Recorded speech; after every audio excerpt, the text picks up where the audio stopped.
Já começou a gravar, será? Não Começou. apareceu aquela. Apareceu que tá gravando? Agora, apareceu. Então tá bom. Agora apareceu. Então eu vou começar a apresentação. Vou voltar pro boa noite. Boa noite, gente. Boa noite, professor. Boa noite. Boa noite. Eu vou estar apresentando meu tema, que é Neurociência da Felicidade, mais focado em depressão, sobre o livro Anomia, a patologia social da virada do milênio. O objetivo principal do livro, na minha visão, é falar sobre a anomia na sociedade moderna e o reflexo que ela teve na saúde mental, apresentando as principais teorias de Durkheim, Freud e Lacan. Então, eu vou falar um pouco sobre o resumo desse livro e do que ele se trata, que ele foca principalmente nas teorias de Durkheim, que durante o tempo de seu estudo, ele vem modificando a sua visão sobre o assunto da anomia com o passar dos anos. No início, ele acredita que a anomia ela é uma coisa orgânica que passa com o tempo, mas ao longo de seus estudos ele começa a perceber que ela tem muito mais ligação com o suicídio e coisas desse tipo. Mas o que é a anomia? Anomia, de acordo com Durkheim, que ele vai modificando seu estudo durante esse tempo, mas, no geral, ele vem dizendo que é a forma que um momento em que a sociedade ela passa por um tipo de desestabilização através das suas normas, economia e até mesmo através da fragmentação das relações sociais, ou seja, através ali da forma que as relações sociais vão se quebrando aos poucos, exatamente por esses motivos de leis, violação de leis e até mesmo a ruptura entre os objetivos e a virtude, até mesmo ali da sociedade. E aí ele vem abordando como esses parâmetros econômicos são impactantes em todas as camadas sociais, independente se essas camadas, se esses parâmetros econômicos estão bons em determinado momento ou se eles estão ruins. Se a sociedade está caminhando com uma boa economia ou com uma economia fragilizada, ainda assim gera grande influência nas esferas da sociedade no geral. E a anomia, quando ela chega, ela vem gerando esse desvirtuamento, esse individualismo, e de acordo com Durkheim, conforme os seus estudos vão acontecendo, ele diz que gera crises existenciais, descontrole de desejos, insatisfação. Para ele, a insatisfação ela está sempre presente na nossa sociedade e na nossa vida.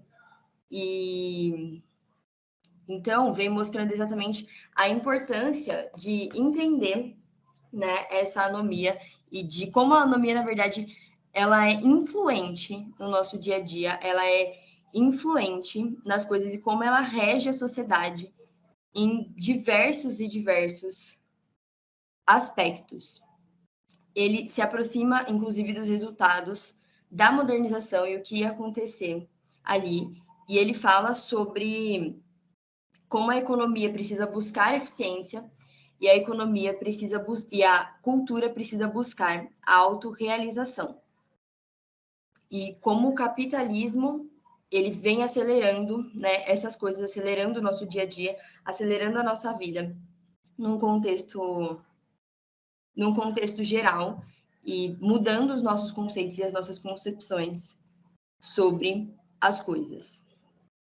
Inclusive, ele fala sobre as sociedades mais complexas, que poderiam viver de forma mais harmônicas, que as sociedades mais complexas também poderiam viver de formas mais harmônicas, porque o que rege as sociedades mais simples faz com que elas não se modifiquem de uma forma tão apressada. E no início de seus estudos ele acreditava que as sociedades mais complexas também poderiam passar por por essa harmonia e por essa consciência coletiva e também a consciência individual. Mas, como eu disse, ele foi vendo isso de forma diferente. Na sua primeira parte, onde ele via isso de forma mais positiva, ele acreditava que a modernidade e a anomia ela ia se ajustar de forma orgânica. Ela ia andar em cooperação e as coisas iam se ajustando até que um final feliz, digamos assim, chegasse. Mas agora, na sua segunda visão sobre o mesmo assunto, é onde ele começa a relacionar essas influências, né, com o suicídio. E ele traz uma reflexão até mesmo moral sobre isso e questiona esse amadurecimento do caminhar orgânico que antes ele falava e vem mostrando e vem questionando, né, aquele famoso ditado que a gente conhece sobre o tempo cura. E ele traz esse questionamento sobre a anomia dentro da sociedade, ou seja, sobre essa desorganização da sociedade. E aí ele vem falando que, inclusive, quando essa anomia chega, quando esses problemas econômicos e sociais eles chegam, as taxas de suicídio aumentam. E ele dizia que esse fenômeno seria a patologia da sociedade moderna. Inclusive, como eu disse antes, né, por a gente estar eternamente insatisfeito, de acordo com a percepção dele. E mesmo com os avanços, ainda assim estaríamos insatisfeitos. Então, ele traz ali esse conceito de desilusão, de raiva, de cansaço, se referindo ao estado anômico e ao estado, essa questão do suicídio em si. E aí ele traz uma reflexão, o livro traz uma reflexão sobre quando um general, por exemplo, decide levar todo o seu exército à guerra por não aceitar a desonra, ou quando um samurai se mata, exatamente por essa desonra, mostrando que essa quebra faz com que as pessoas cometam esse tipo de ato. Inclusive, o livro vem trazendo que a sociologia vê o suicídio muitas vezes como algo heróico nas mudanças econômicas e ele, nos estudos de Durkheim, ele não vem querendo explicar em si as razões psicológicas ali no início, mas ele vem trazer essas estatísticas, esses episódios da economia resultante nas decisões das pessoas em relação ao suicídio, o que leva elas, no caso, a isso, e classifica o suicida como uma pessoa anômica, egoísta, altruísta, e vem anômico não, anômico, e é aquele que pratica exatamente aquele que pratica o ato pelas questões econômicas, e vem trazendo assim que a felicidade para ele não aumentava com o progresso, exatamente porque esse progresso era muito rápido e às vezes trazia essas influências na vida cotidiana das pessoas. E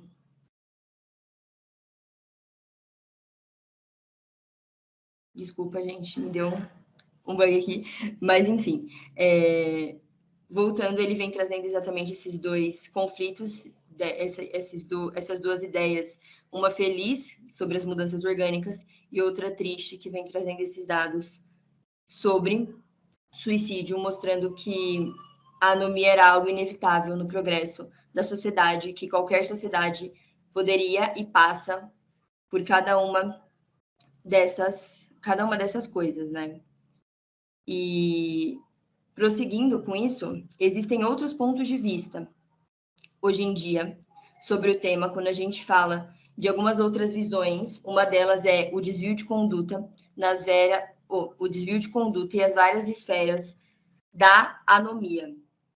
E o desvio de conduta, ele vem trazendo nos estudos de Robert Merton a desordem mental, o alcoolismo e entre outras coisas, que ele vem dizendo que tem a ver exatamente com essas situações de anomia presentes na sociedade. E não apenas pela quebra de leis, não apenas porque as leis não são suficientes, mas pelas várias esferas em si da anomia. E esses conflitos vêm acontecendo em vários grupos sociais e várias esferas da sociedade e de acordo com ele, é uma resposta normal a certas situações sociais. E num sentido generalizado, né? Da sociedade num geral. E ele também se afasta um pouco das estatísticas em seus estudos, trazendo a diferença da estrutura social e da estrutura cultural. E a estrutura social, ele vem falando que é como se fosse o status da sociedade, das pessoas na sociedade, e a cultural, as metas que precisam ser alcançadas por parte dos membros da sociedade.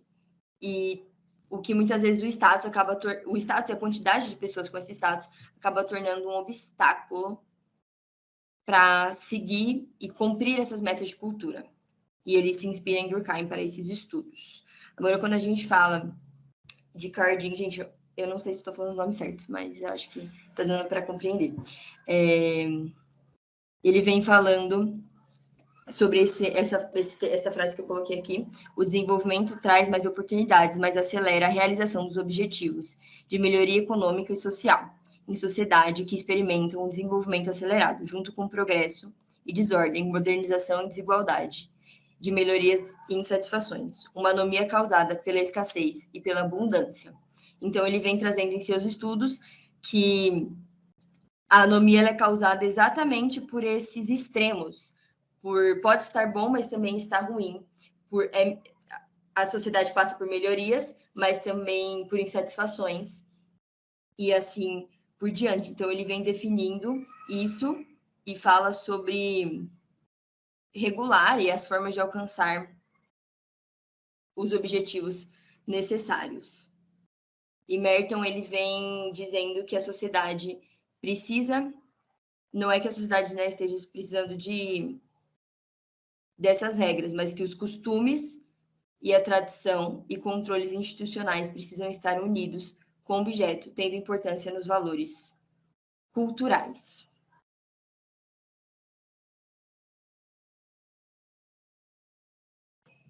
Então, a gente acaba tendo outras visões também do assunto, né?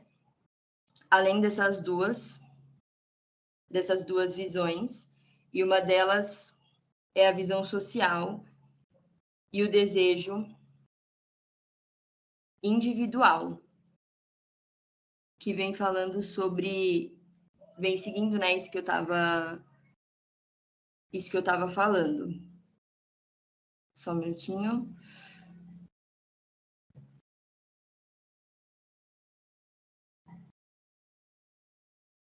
Enfim, continuando. Para Durkheim, a visão social é de modo geral, e para Parson, é mais essa questão do desejo individual. E para ele, esses desejos individuais são caóticos, mas também inevitáveis. E sem isso, a teoria de Durkheim, na verdade, não se sustentaria. E falando exatamente porque a estrutura, normalmente, quando fica bagunçada, também bagunça a estrutura individual de cada pessoa. E para ele, o limite do estado anômico, o limite de toda essa situação, se encontra exatamente nesse estado individual, onde a pessoa se sente vazia e perde o sentido das atividades, do que ela faz, né?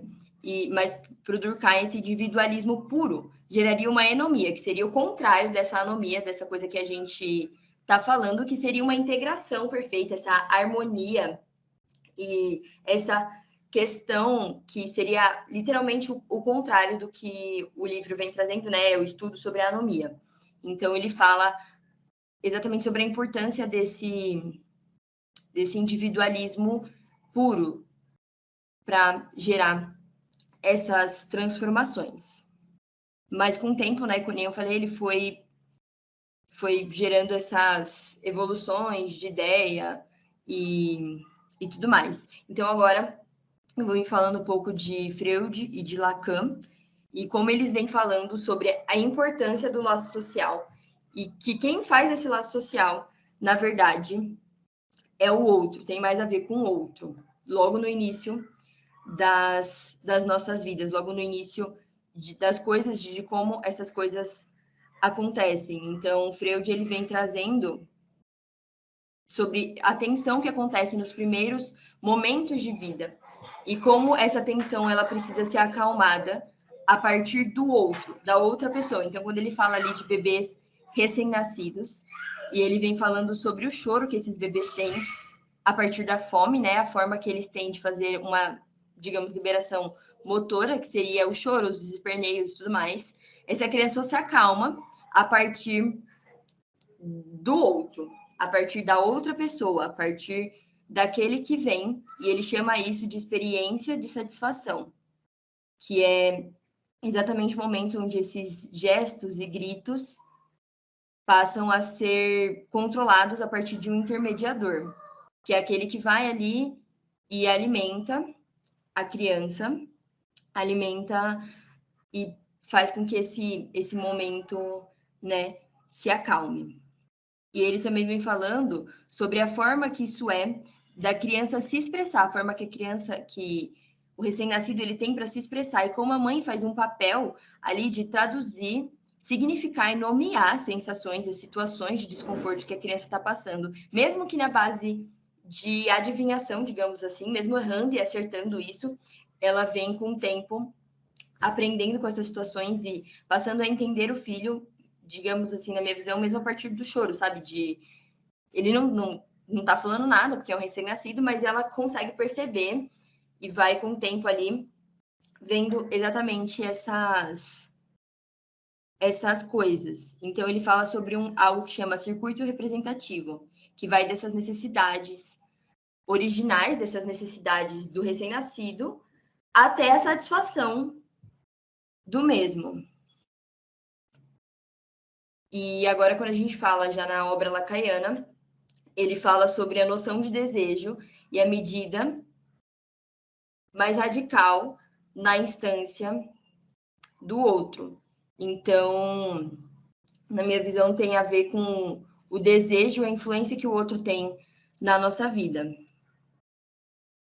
E ele vem falando exatamente sobre a mesma coisa que Freud fala, né? Sobre a importância do outro para promover, por exemplo, esse alimento, essa necessidade, e para ajudar ali nesse momento. E ele também vem falando sobre a linguagem e a cultura e as leis que, nesse caso, se tornam eficazes por parte do outro. Que a importância, ele fala também sobre a importância da construção do sujeito psíquico, sobre os valores e as formas de agir e as regras normativas e o desejo assim que se dialogam a partir da noção do outro. Então, em ambas as obras tem a ver com o outro, tem a ver com como essas coisas se baseiam a partir da noção do outro, a partir daquilo que o outro nos passa também. E depois, agora eu vou vir falando um pouco sobre essa mudança mais acelerada que acontece, para finalizar o nosso resumo, sobre esse milênio, sobre o que temos vivido agora. Então, nos últimos anos, a gente tem visto essa mudança acelerada. E uma coisa que eu achei muito interessante no livro é que ele fala muito sobre o Brasil e sobre como a gente está, tipo, no melhor lugar que a gente poderia estar para ver essas mudanças.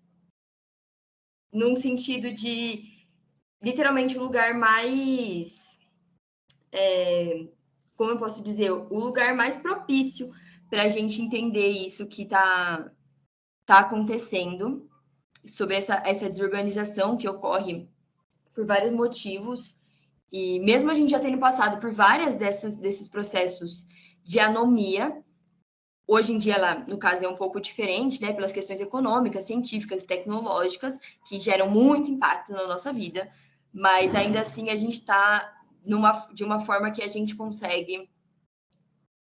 consegue literalmente poder enxergar isso. E o livro vem trazendo ali que a gente é uma das principais economias do mundo ocidental.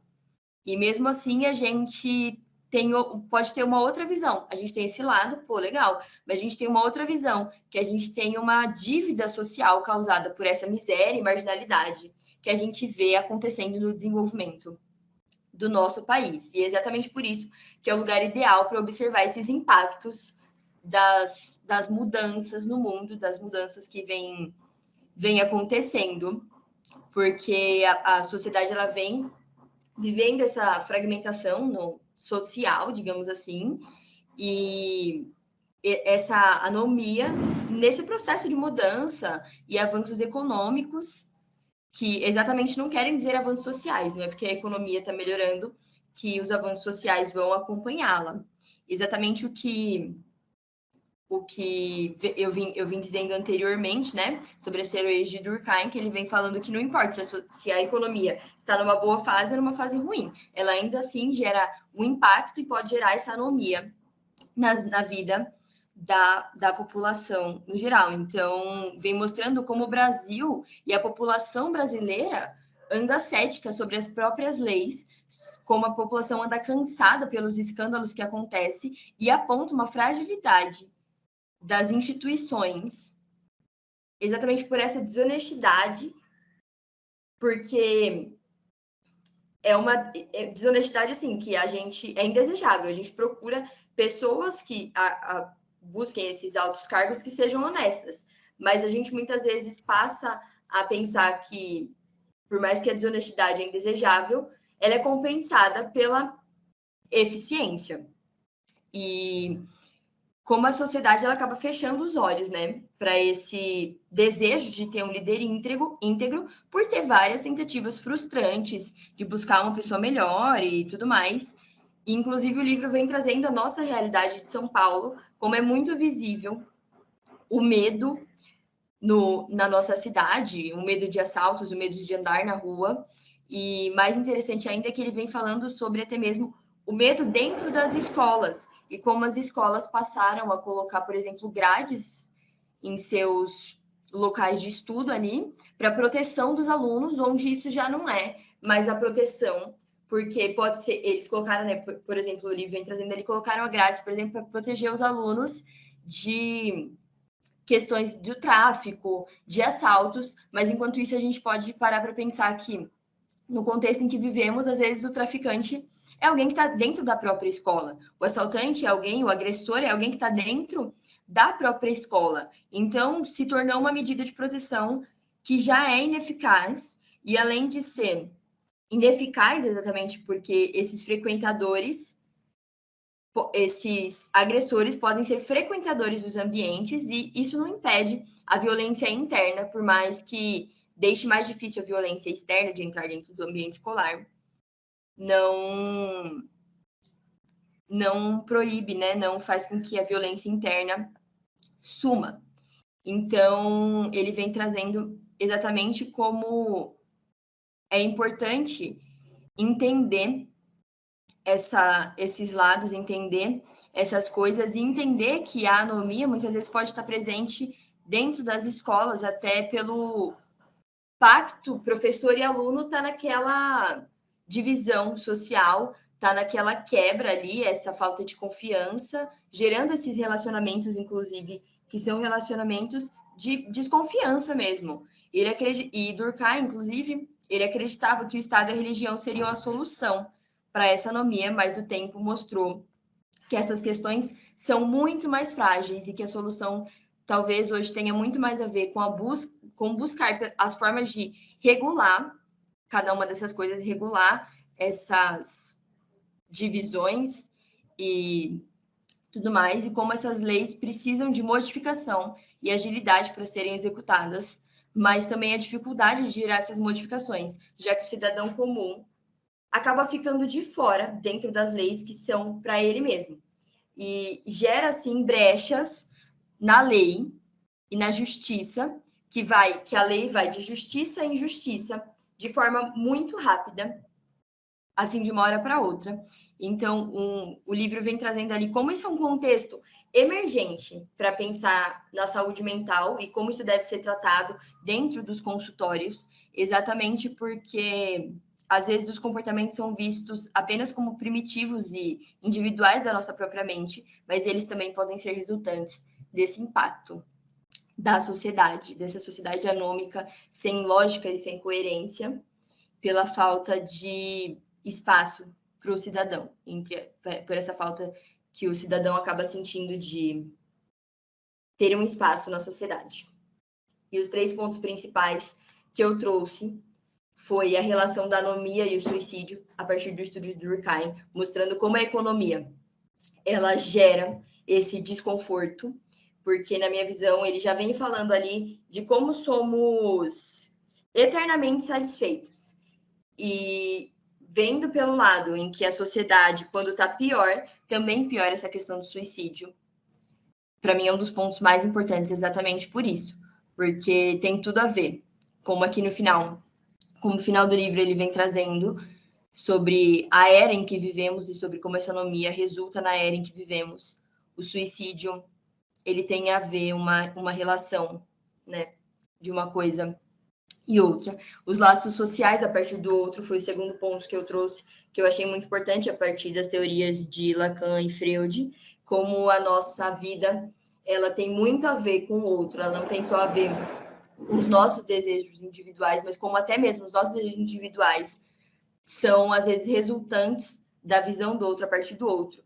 E o terceiro ponto principal para mim é esse estudo sobre o Brasil e essas questões que ele vem trazendo sobre o Brasil. Então, esse foi o meu trabalho, e eu acho que a minha opinião sobre isso é exatamente como muitas vezes a gente é influenciado pelos meios sociais em que a gente convive, pela sociedade em que a gente vive, pela pressa que essa sociedade tem na nossa vida atualmente, como às vezes a gente não sabe parar, não sabe entender exatamente essa visão do outro, e que às vezes nem tudo é culpa nossa, e eu até mesmo me lembro assim, para mim, né, particular, da situação do Covid e como isso prejudicou muitas das nossas relações sociais. E pensando nesse estudo, em que ele traz a importância dessas relações sociais, a importância da visão do outro em como vivemos, como tudo isso é prejudicial para a nossa saúde mental, como essas coisas elas precisam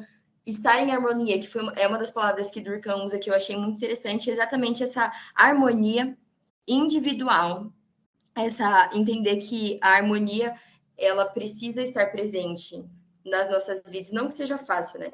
Mas que ela precisa estar presente para que as coisas fluam melhor e entender que a gente, claro, precisa buscar ajuda e que muitas vezes a gente pode sim estar sendo influenciado e a gente está sendo influenciado dia após dia pelo, pelo nosso meio, pelos meios em que convivemos. Então, uma frase que eu até deixei anotada, esqueci, não coloquei no slide, mas eu deixei anotada, que para mim é interessante para tratar isso, para chegar à felicidade, seria entender a importância dos contextos sociais da nossa vida e das relações sociais, pelo jeito em que vivemos.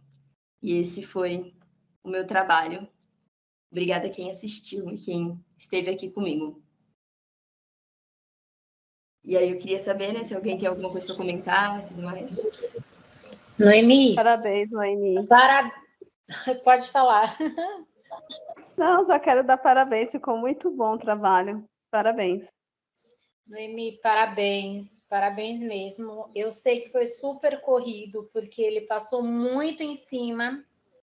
E eu vi o seu texto, ele é um texto muito longo, 24 páginas. Então, você, assim, colocou bastante coisa, ficou bem interessante. Eu dei uma lida, não consegui ler tudo, tá? Realmente, mas percebi que ele é um texto muito interessante. E tudo que você falou fez muito sentido. Então, super parabéns mesmo pela dedicação, porque, olha, foi quando ele falou que você ia apresentar na quarta, ele não tinha nem te mandado o texto, eu falei, meu Deus do céu! Então, eu não sei se eu conseguiria, mas super parabéns, ficou muito bom, tá, o trabalho. Posta aí pra gente poder ter ele também. E parabéns, ficou maravilhoso, viu? Obrigada. Parabéns, Noemi. Gostei muito do seu trabalho. Bem claro, objetivo. E realmente, né? Olha, pouco tempo e você desenvolveu muito, muito bem mesmo. Parabéns, viu? Depois você passa o nome do livro. Acho que ele colocou lá, né? Eu acho que colocou, mas eu mando para vocês. Manda pra gente, tá bom? Noemi, eu também te parabenizo, foi muito bom, foi claro, foi objetivo e eu aprendi algumas coisas, porque eu não li o texto, né? Até mesmo a palavra nomia, né? Para mim foi diferente, foi uma novidade. Então, eu aproveitei porque eu aprendi muita coisa nessa sua apresentação, tá bom? Também parabéns, Noemi, eu achei que ficou muito, assim, muito bom mesmo, você conseguiu traduzir direitinho tudo que o autor quis expressar, né? E realmente, quando a gente ouve, né, assim, quando eu, pelo menos, quando eu ouvi você falar, né, eu me lembrei muito da situação que a gente viveu mesmo com a pandemia, né? Deixa bem claro, aí você começa a ligar um ponto no outro sobre o que o autor, né, explica sobre esses fatos, e realmente, né, tem muito a ver mesmo. Acho que é um livro muito interessante, um estudo muito interessante. E você está de parabéns, ficou bem explicado, muito bem explicado mesmo. Gente, muito obrigada porque vocês vieram aqui assistir. Eu fico feliz que tenha ficado claro. Exatamente, foi, acho que até a Silvana falou, era uma palavra nova para mim, que eu não conhecia, esse contexto de anomia e como isso traz essas quebras, assim, dentro da sociedade, esses conflitos de lei e de vida social e tudo mais. Então, eu fico muito feliz de ter conseguido passar isso para vocês. Eu não estava ontem na aula, então eu também queria agradecer por esse semestre, para o professor que está assistindo também. Muito obrigada, professor. E eu acho que é isso. Se alguém tem mais algum comentário, posso encerrar a gravação.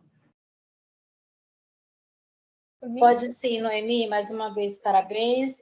Até o próximo semestre, espero que todas estejam no próximo semestre e vamos lá, né? Vamos aguardar a reunião, mas vai dar tudo certo. E mais uma vez, parabéns, tá, Noemi? Obrigada, meninas. Foi muito bom estar com vocês, inclusive com você, professor.